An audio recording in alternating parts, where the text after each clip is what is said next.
Hi, and welcome to the Insiders by Durham Lane, where we get perspectives from industry thought leaders about strategies that are unifying marketing and sales cycles to help accelerate growth inside your world. Simon and I were delighted to be joined for this episode of The Insiders by Simon Ball, Market Director at Equans, a leading organisation delivering technical, FM, regeneration and energy services. Despite working in a heavily commoditised marketplace, Simon relies on a highly nuanced and patient approach when it comes to winning new customers. Listen on to hear Simon's views on being a disruptor and an enabler, the power of personalisation, and how success in sales is nearly always a team pursuit. Hope you enjoy this episode of The Insiders from Durham Lane.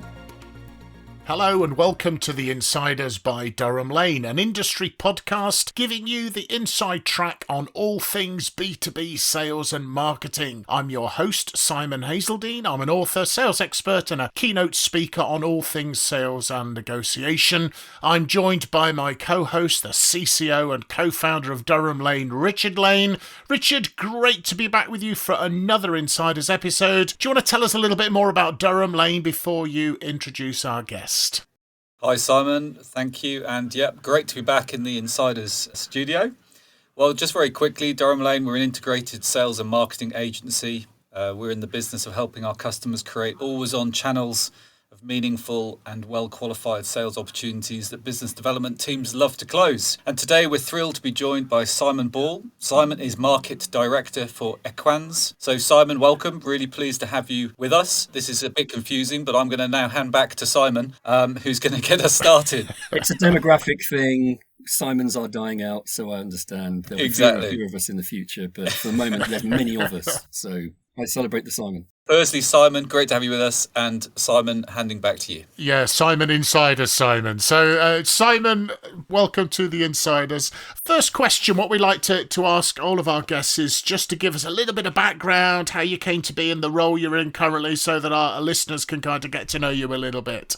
Yeah, no problem at all. My current role is Market Director, and it's an important distinction because marketing would be a slightly different role. By market, we mean all of the market sectors that we're targeting as a business. So there are certain key markets that are a priority for us, some perhaps less so, for all sorts of reasons, and I'm responsible essentially for having early client engagement with clients in those targeted markets. The role that I got, which I started about 4.5 years ago here, came out of the back of about 20 years of sales in the facilities management sector. I guess in terms of my background, I actually started in 1996 as a researcher. I was doing a PhD in facilities management. I'd spent a lot of time at university and thought that might be a career that I might want to have. But what that did expose me to was lots and lots of businesses, actually. Funnily enough, we had what we called associate companies who were looking for market research and support and understanding for this burgeoning new profession that we called facilities management, which is something that I've worked in now since 96 to the present day, pretty much consistently throughout. So what that did expose me to was an enormous amount of networking and some really key individuals who shaped this profession, this industry that I now work in, which obviously led to connections, which led to job opportunities and so on and so forth. So I wasn't a natural academic, I'll put it that way. I was far more interested in writing publications that we could sell and make money, or undertaking research that companies were paying us to do. And that was somewhat at odds with your traditional academic university environment, I think it's fair to say. But it was a great learning point, and it's something that I've kept with me throughout, right up to now in my current role, where we undertake research in the market sectors that we do operate in. We'd like to take a fully informed approach before we go and meet any customer. So again, that's something that I've kind of brought forward right to the present day. I'm very impressed. I wouldn't describe my time at university as being a natural academic, but I was more distracted by socialising and beer, Simon, I have to say. So that was part and parcel of it. I could say I did a 4-year degree course. That was my first degree. Then I did an MSc. That was a year. So I'd spent 5 years. Then I did another year, which was the first year of a PhD, which is an MPhil, Master in Philosophy. And so there was a career path there for sure. The distractions were all too evident in terms of the commercial opportunities that were available at the time. And lots of social distractions, of course. I did enjoy that. Fantastic. And as a business, you provide your services into multiple sectors, as many of the listeners to the Insiders podcast do, manufacturing, corporate, public sector, etc. How do you approach those different sectors from a sales and marketing point of view? Yeah, well, I should probably just explain just a little bit just generally about facilities management and the sector that we largely operate in. If you've ever walked through a London Underground station, we sit behind the scenes maintaining those facilities. There are dozens and dozens and dozens of other clients for whom we provide those back-of-house services. As a brand, we're well known, I think, or becoming better known within the industry that you operate in, but not well known in the public space. In fact, very few, I would say, facilities management companies are particularly well known in the public space, despite the fact that we're a £120 billion marketplace within the UK alone and have global reach and are pretty well established.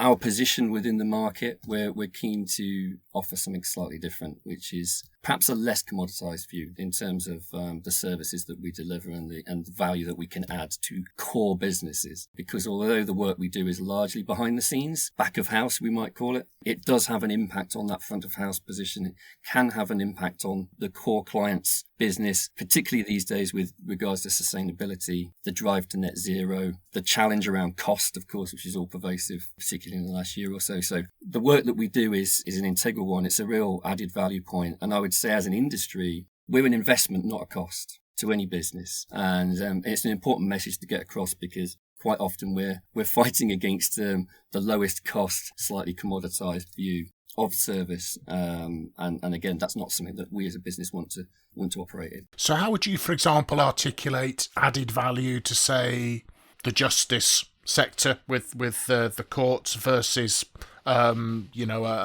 a large manufacturer? They're surprisingly similar in some ways, but also different in many other key areas. I would say the one big thing that's happened in the last few years has been the rise of digitalization. So if you operate a court service, more and more of that work can now be done online, just like we're having this conversation via Teams. That takes pressure off a very aging property estate. There is also a large challenge around ensuring that estate is low carbon and is reducing its energy exposure and energy expenditure. So that challenge is magnified in manufacturing as well, where they are huge users of energy. Some of the biggest users of energy in the UK are manufacturers. You can't just turn off a manufacturing process to save some money. So you have to think around the edges of, well, what can we do in terms of making every element of what we deliver as efficient as possible? Really, where it begins for us is understanding the customer and their motivation. So you could be a large refiner of raw food products, and your biggest concern is gas expenditure, how much they're spending on gas. So we as a business that has its DNA in energy and carbon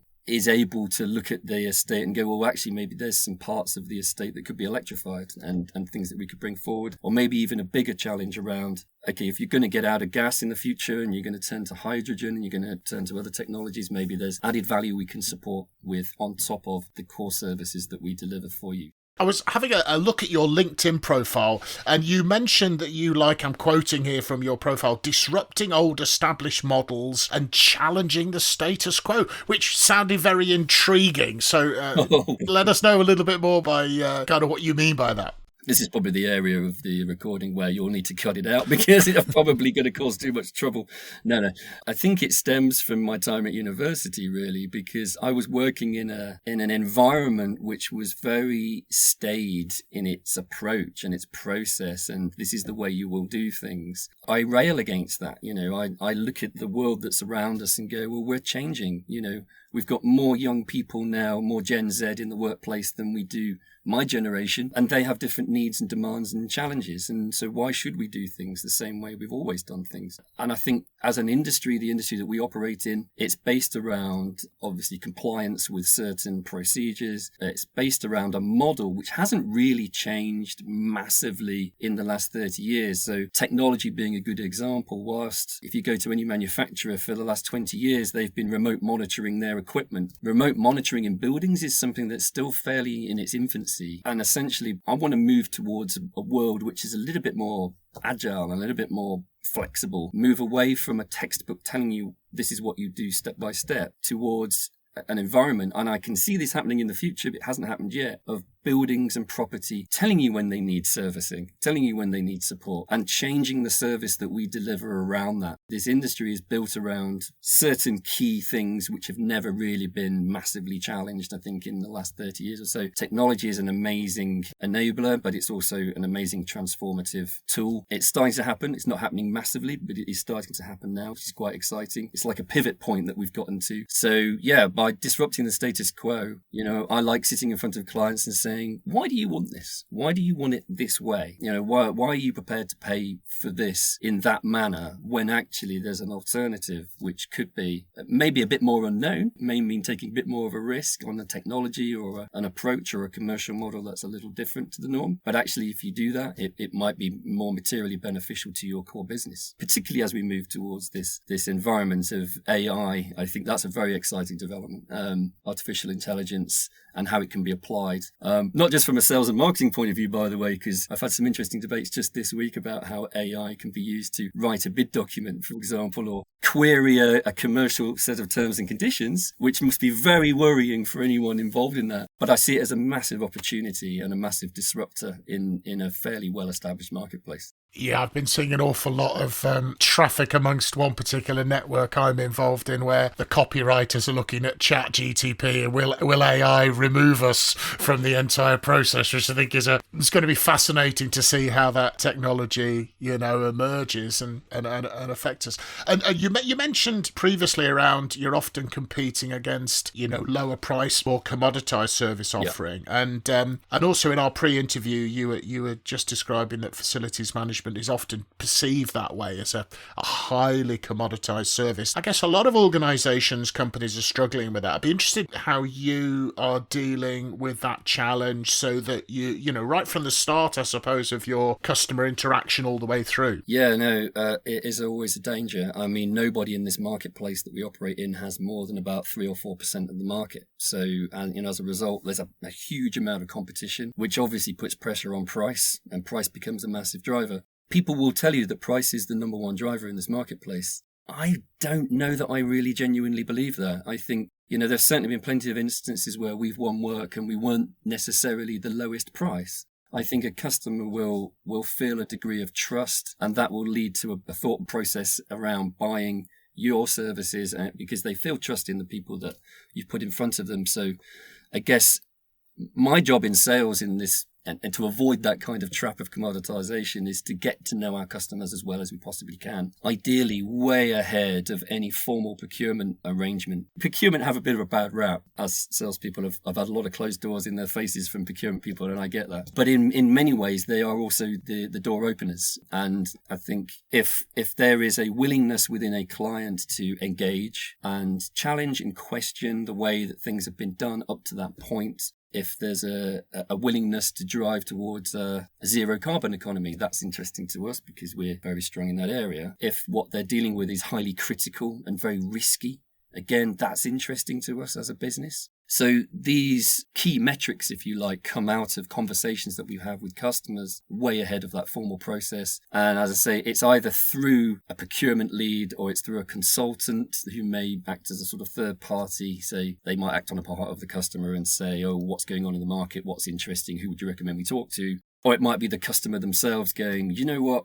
I'm new in this role. This is a new thing that I'm taking responsibility for. I've got a fairly open mind. I think there might be a better way of doing things. Then we're prepared to have those conversations, even if nothing happens at the end of it. I've spent 2 years speaking with a customer currently. I don't think it's going to come to the market as a proposition that we could bid for any time in the next 2 years. But we're happy to have those conversations because when these things come to the market, when they are competitively being bid, we have to make the decision on whether we want to bid them or not. And if we've had that conversation with the customer, they know us, they know what we're offering, we know a bit about them, we've got a solution that we think is a good fit, sets us apart from our competitors, then that's going to get far more traction internally, far more support. And I would say one thing to bear in mind about the industry that we work in, the bid process and the eventual selection of a winning bid can take anything up to a year or more. So obviously that's a significant investment from our point of view. We don't have infinite resources. So that selection point right up front is absolutely critical in identifying those customers who don't want to buy commodity. Yeah, I'd like to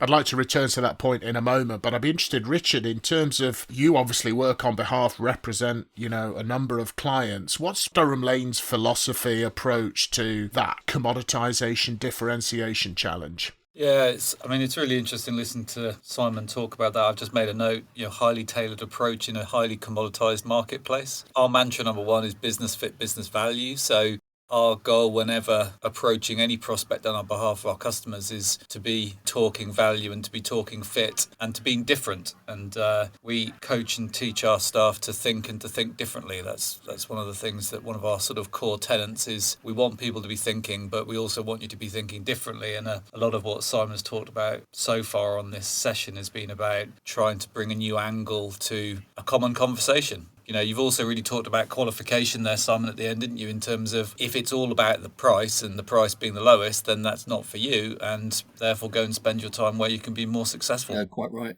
We want the odds in our favour. And Simon, I'd be interested in that. What approach do you take to determining which potential clients you're going to focus your marketing and sales office? I understand that if they just say, "Hi Simon, we're looking for the lowest cost provider," that's a fairly easy decision, but a lot of others are going to be much more complicated than that. It might be, or it might not. With such long sales cycles, you might start off in a very value-based conversation, and then with personnel changes, it could become highly commoditized. So be interested in how that plays through. Absolutely, I'm afraid that is true. And you can start having fabulous conversations with people who are incredibly engaged, incredibly excited, and want to do something different. And then, lo and behold, when it all gets very, very serious, and they bring in procurement and they bring in consultants, suddenly what they brought to the market isn't exactly what you were hoping for. So we do have a way of sort of measuring that and monitoring that over a period of time, quite long periods of time. That level of engagement, that level of relationship is really critical. So it's important for us to have multiple engagement points with the client at multiple levels to try and avoid that trap, if you like, of then being told one thing by one person and then suddenly it all falls apart. And the depth of that engagement, So we will often have workshops with these clients. We'll have in-depth engagement with multiple partners. We will bring our guys into the room and we'll have conversations, open and honest conversations with them, none of which is a sales pitch. It's all about trying to understand them better. And you know what? If they go down that route of we're going to go down the more traditional route of procurement. In some ways, the fact that we've still had those conversations with them and that they've been open and engaged at that point isn't necessarily that detrimental because we know them really well. And so the solution that we then come up with in perhaps a more constrained procurement process is perhaps one that will align quite well with what they want. Customers sometimes don't know what they want. And they will be contradictory. I had a client say to me towards the end of last year, we've been speaking with them for several years. We'd done a bid and we'd submitted it and we came to presentation and they said, we don't want a sales pitch. We don't want any salespeople in the meeting. We just want to speak with operational people. Great. Absolutely fine. So we brought in the operational people. We had the conversation and then the feedback afterwards, these guys are great, fantastic, really strong operators, really credible, but well, we're missing some of the sales pizzazz. Where's all the sales pizzazz? So, Simon, you mentioned multiple engagement points, and I'd be interested in terms of sort of client C-level engagement as an engagement point. And you mentioned, that we don't want salespeople in the room, we just want operational people in the room. But what's your perception of executive C-suite, what they want from a modern sales professional, which is kind of interesting. It might be not a sales professional, but by and large, the higher up any organisation you get, the easier the conversations become, I find. But maybe that's just me. Maybe it's the industry that I work in. By and large, no, they don't want some slick sales pitch. And I think I know what they mean by that. I think it's, don't sell me something that I don't want. Don't come in here thinking you understand me and pitch me on something that I have no interest in. So, the starting point, and I think this is true pretty much of every industry is just to get to know the customer that bit better, not just the business itself, but the individual and what makes them tick. So most people I've met in CEO positions, quite financially astute, they're quite sharp, they're normally smart enough to bring smart people with them if they don't know something, so legal people or financial people, commercial people and what have you. So, they're smart at bringing good talent and putting them in front of you. And really good CEOs have total trust in that team. They don't tend to get massively involved in the work that we do. I haven't met any CEO yet who really cares who does their cleaning. I've met plenty who will go, I really like such and such who does the cleaning, but none that really care who does it. That's not to say that they're disinterested, but their motivation is different. Their interest is with their stakeholders, their shareholders, the board of directors, the direction of the business, the latest financial numbers, and they're not going to be distracted by you coming along and going, oh, we've got this really interesting smart buildings technology that if we introduce it into your building, they're not going to be interested. So speaking with their subject matter experts, however, you will get more traction and ultimately, of course, understanding the position of the people that you're speaking with in relation to the CEO is also very, very critical. So understanding who's going to ultimately make the decision and understanding what that governance process will look like for that client is incredibly important as well. In the private sector, the way we operate, it's a very mixed bag. In the public sector, it's a little bit easier to understand in some ways because we're a strategic partner for government. So we have regular meetings with the Cabinet Office, as do a select number of other sort of major partners. So the number of stakeholders to some extent is reduced. That's not to say the challenge isn't enormous, of course, particularly given what's going on in government at the moment and in the public sector generally. My perception of C-suite would be that where they engage, they're incredibly engaged. They're very smart at bringing experts in, but they, by and large in our industry, they tend to rely on their trusted advisors and supporters for a recommendation. Deals done on the golf course, they used to happen. Don't think they happen so much now. There's a lot of ethics stuff that we have to go through, a lot of forms that we have to fill out for obvious reasons about bribery and corruption and other things. And a CEO being dogmatic and saying you must work with these guys is kind of rare. As a non-golf player, I have to admit to a certain amount of scepticism over the importance of business on the golf course. Just sounds like a really good excuse for a game of golf, but maybe I'm being overly sceptical. And in terms of just looping back to, we want operational people in the room, not your sales team, for example, as a situation. Some sales professionals will be a little nervous of the deployment of non-sales colleagues within the sales process because of, they're worried they'll say something that's commercially damaging or say the wrong thing at the wrong time. How do you, as a business, deploy non-sales colleagues, for want of a better expression? So we have a lot of operational colleagues, as you might imagine. I think we've got 95,000 employees globally, most of whom are frontline staff. They're working directly on client site. We have quite a small back office, if you know what I mean, so the management function that sits above that. There's a number of ways we utilize them. Obviously, it depends largely on the clients that we're speaking with, so the individual client themselves, what floats their boat in terms of personality to some extent. Operators are, in my experience, incredibly honest people. Honesty is great. I like honesty as a salesperson. I think if you put an honest person in front of a customer, it shines through. Where that honesty is negative is perhaps where they go, well, that won't work. This system won't work and that won't work. And they're very challenging and very difficult. We try and avoid that where we can by bringing our sales colleagues in as early as we can in the process, so that they can build up a degree of relationship and understanding with our customers. But I say this genuinely hand on heart. As a salesperson, I've been involved in things and we've won billions of pounds worth of work over the years that I've been in sales. But I've never personally sold anything. It's been those operators that I've put in front of the customers. It's my job to corral them, if you like, to ensure that those personalities are matched, that there's a cultural fit, which then breeds a sort of discussion and then a relationship and then trust, which, and when you think about it, if I'm in the final presentation and I'm the one doing most of the talking, I'm not the guy that's going to be delivering the service. So to a degree, we have to let them speak and we need to get them up to a certain standard in terms of being able to do that. But my experience would be that most of them are very capable of doing that.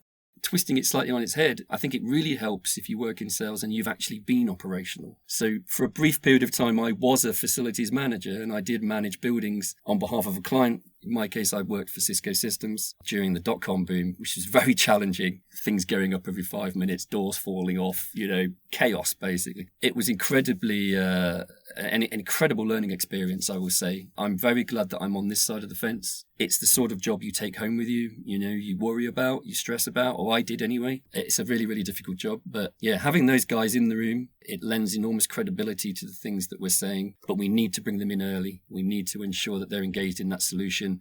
It needs to be familiar to them so that when they're in front of the customer, we're not at odds. When they're not saying one thing, but we've said something different in the bid. We have to absolutely align.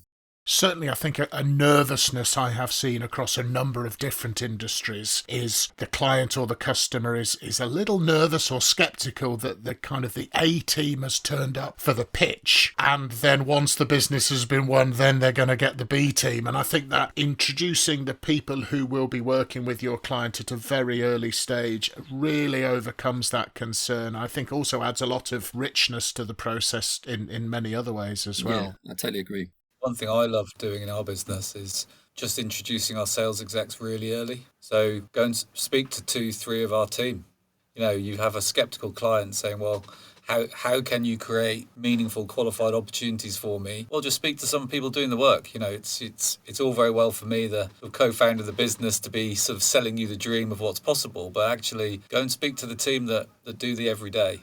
I always have ultimate trust in the team just being themselves, and that's always the steer. And I think you said something there about honesty. People warm to honesty, Simon. I think that's totally true. So don't try and be who you're not. Yeah, I mean, genuinely. And of course, the things that we're selling to some degree have real impact in these businesses, particularly in the public sector, around social impact, levelling up, community engagement. We've got to practice what we preach. There was one particular client just last year. We brought 10 of our graduates who were on our graduate program and put them in front of the customer. The customer was blown away. Like, why you're bringing these amazing, inspiring young people? What made you think of that? Well, because your demographic is changing, and actually these guys are going to be your customers of the future, and actually learning from them and understanding from them, putting them in front of the customer rather than someone slightly older, shall we say, is incredibly powerful.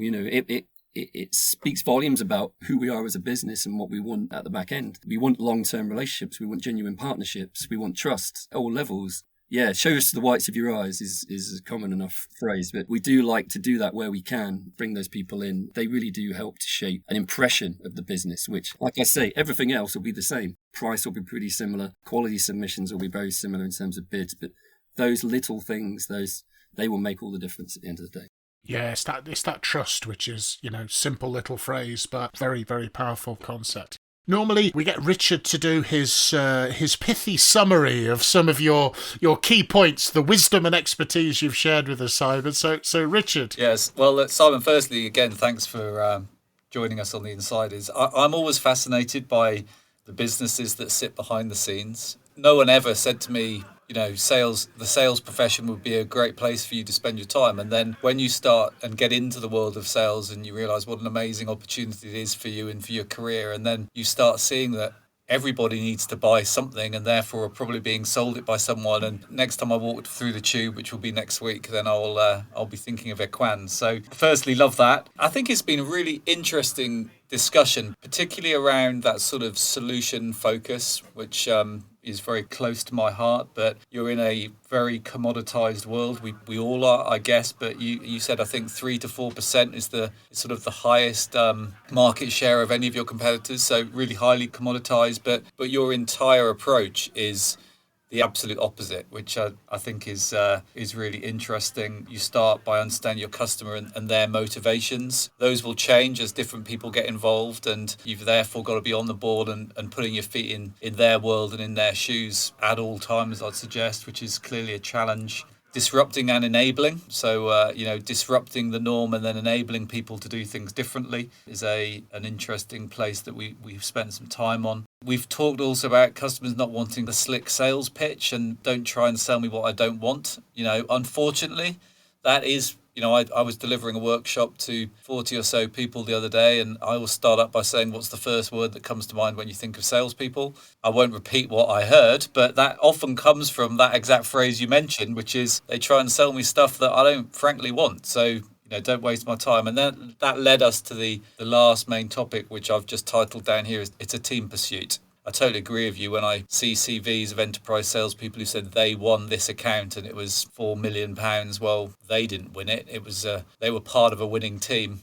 And the ability to bring your colleagues that do the operational people, the people that are honestly able to talk about customer experiences, I think that adds huge value. So any of our listeners there thinking about how do I impress my prospects or my customers? Well, get the people that do the work in front of them, get the people to talk honestly about what they do, how they do it and why they do it. And you build that trust that we've talked about, and hopefully you build solutions that add value and make a long-term difference. So those are some of the key thoughts, I think, Simon. Thank you, Richard, for that summary. And Simon, just before we go, we've got a final question for you. We're building the Insiders Spotify playlist, and we ask all of our guests to add a song to the playlist. It is a very random, diverse and eclectic mix across countless genres, including some quite niche ones.